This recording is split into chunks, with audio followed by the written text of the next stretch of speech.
मेरा नाम कल्याणी वाघमोड़े है। कैसे आना हुआ जंतर मंतर पे? मैं उस बारामती से हूँ जिस बारामती कॉन्स्टिट्यूशन में आज के पंतप्रधान महोदय नरेंद्र मोदी जी इन्होंने बारामती में आश्वासन दिया था, सोलापुर डिस्ट्रिक्ट में आश्वासन दिया था। 10 साल हो गए लेकिन धनगर समाज को अभी तक न्याय मिला नहीं। पूरे 70 साल से धनगर अपनी मांग रख रहा है कि संविधान के अनुसार, भारत के संविधान के अनुसार धनगर समाज को कलम 342 के तहत 1950 के CO 22 कॉन्स्टिट्यूशनल ऑर्डर के तहत धनगर समाज को अनुसूचित जमाती का आरक्षण है, लेकिन फिर भी उसका अमल नहीं हो रहा है। घटना दुरुस्ती के तहत उन्होंने वो अमल करना चाहिए, लेकिन धनगर समाज को सिर्फ झूठ बोलने के अलावा कुछ भी नहीं मिला है। और इसलिए आज हम जंतर मंतर मैदान पे आके यहाँ धनगर समाज की तरफ से केंद्र सरकार और राज्य सरकार को ये इशारा देते हैं कि हम आने वाली लोकसभा विधानसभा इलेक्शन में 2024 में धनगर समाज की वोट बैंक से उन्हें हम इशारा देते हैं कि आने वाली लोकसभा विधानसभा में हम उन्हें वोट नहीं करेंगे, क्योंकि धनगर समाज को आज तक न्याय नहीं मिला है। हमारी यही मांग है कि उन्होंने जल्द से जल्द हमें ST के प्रमाण पत्र देने चाहिए। मैं ये कह रहा हूँ, अगर आप लोगों की 2024 में मांग नहीं पूरी होगी तो वोट का झूठ भी करेंगे क्या? जरूर, हम धनगर समाज की तरफ से उन्हें बहुत सारा वोट बैंक 2014 में दिया। हमारे पूर्व मुख्यमंत्री देवेंद्र जी फडणवीस उन्होंने भी बारामती में आके यही आश्वासन दिया था कि पहली कैबिनेट में आरक्षण अमल करेंगे, लेकिन वो हुआ नहीं।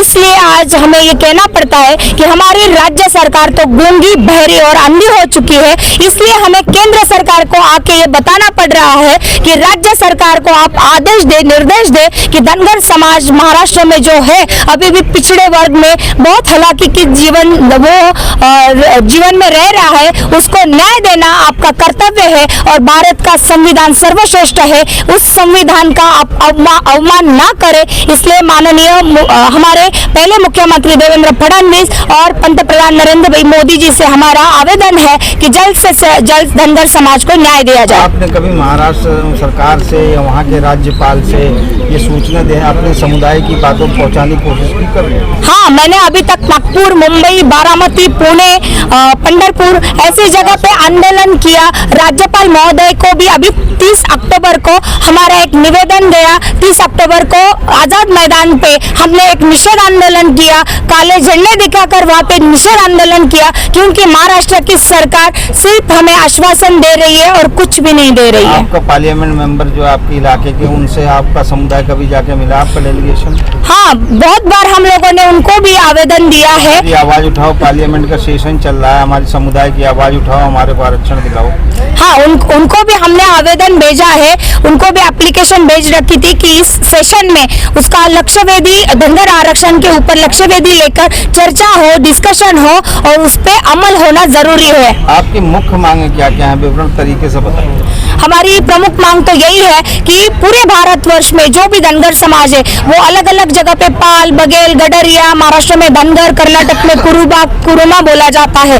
किसी किसी राज्य में SC का सर्टिफिकेट है, लेकिन संविधान के अनुसार ST का सर्टिफिकेट मिलना जरूरी है। जैसे बिहार, झारखंड और ओडिशा में केंद्र सरकार ने उनको धनगर जो हुआ था वो धनगर करके घटना दुरुस्ती की है, लेकिन महाराष्ट्र की सरकार जानबूझ के सिर्फ वोट बैंक लेने के लिए धनगर समाज को झूठ बोलती है। मैं कह रहा हूँ, सरकार को क्या संदेश देंगे इस जंतर मंतर की धरती से केंद्र सरकार को?